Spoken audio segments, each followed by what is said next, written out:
आज से 20 वर्ष पहले बिहार के सामने क्या हालात पैदा हो गए थे। बिहार के अंदर जातीय संघर्ष, लगभग 6 दर्जन बड़े जातीय नरसंहार की घटनाएं घटित हुई थी बिहार में। हिंदू को हिंदू से लड़ा करके पूरे बिहार में बांग्लादेशी घुसपैठियों को यहां पर अराजकता फैलाने की छूट दी गई। आज से 20 वर्ष पहले बिहार के सामने क्या हालात पैदा हो गए थे। बिहार, जिस बिहार की गौरवशाली परंपरा पर भारत गौरव की अनुभूति करता है, उस बिहार के सामने पहचान का संकट खड़ा करने वाले कौन लोग थे? ये वही लोग हैं जो आज महागठबंधन के रूप में आए हैं। कांग्रेस, आरजेडी और उनके सभी पार्टनर्स। बहनों और भाइयों, ये वही लोग हैं।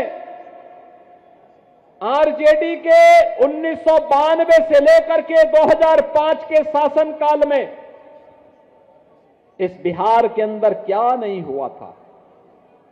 बिहार के अंदर जातीय संघर्ष, लगभग 6 दर्जन बड़े जातीय नरसंहार की घटनाएं घटित हुई थी बिहार में। जातीय सेनाएं खड़ी करके हिंदू को हिंदू से लड़ा करके पूरे बिहार में बांग्लादेशी घुसपैठियों को यहां पर अराजकता फैलाने की छूट दी गई। हिंदू को हिंदू से लड़ाने और दूसरी तरफ तुष्टीकरण की पराकाष्ठा पे चलते हुए हर माफिया को अपना शागिर्द बनाने की घोड़ बिहार के अंदर जो 1992 से लेकर के 2005 के बीच में प्रारंभ हुई, इसने बिहार के सामने पहचान का संकट खड़ा किया।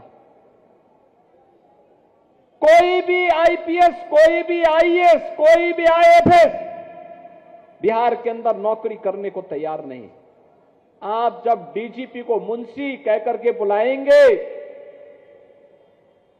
मुख्य सचिव को बाबू बोल करके बुलाएंगे, ट्रांसफर और पोस्टिंग एक उद्योग हो जाएगा।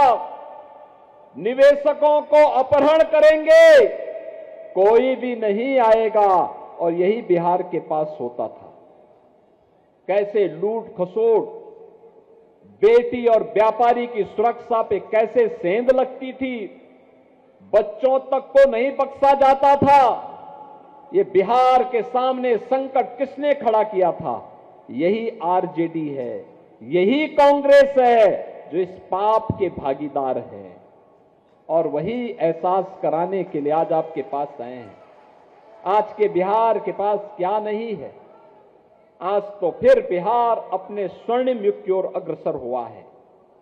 बिहार सड़क की कनेक्टिविटी, रेल की कनेक्टिविटी, पब्लिक ट्रांसपोर्ट के लिए मेट्रो की व्यवस्था, एयरपोर्ट की कनेक्टिविटी और इनलैंड वाटरवे, जल मार्ग से हल्दिया से पटना होते हुए अयोध्या और प्रयागराज को जोड़ने की व्यवस्था, बिहार के अन्नदाता किसानों की उपज को और यहां की फैक्ट्रियों में बनने वाले प्रोडक्ट को दुनिया के मार्केट में पहुंचाने के लिए ड्राई पोर्ट से लेकर के बंदरगाह बनाने की कार्रवाई ये तेजी के साथ आगे बढ़ रही है। आज बिहार एनआईटी है, आईएम है, एम्स है, मेडिकल कॉलेजेस की श्रृंखला है, इंजीनियरिंग कॉलेजेस की श्रृंखला है। यहां पर आज स्मार्ट सिटी के दर्शन हो रहे हैं। यही सिटी डेवलप हो रही है। बिहार अब सेमीकंडक्टर के एक नए हब के रूप में अपने आप को स्थापित कर रहा है।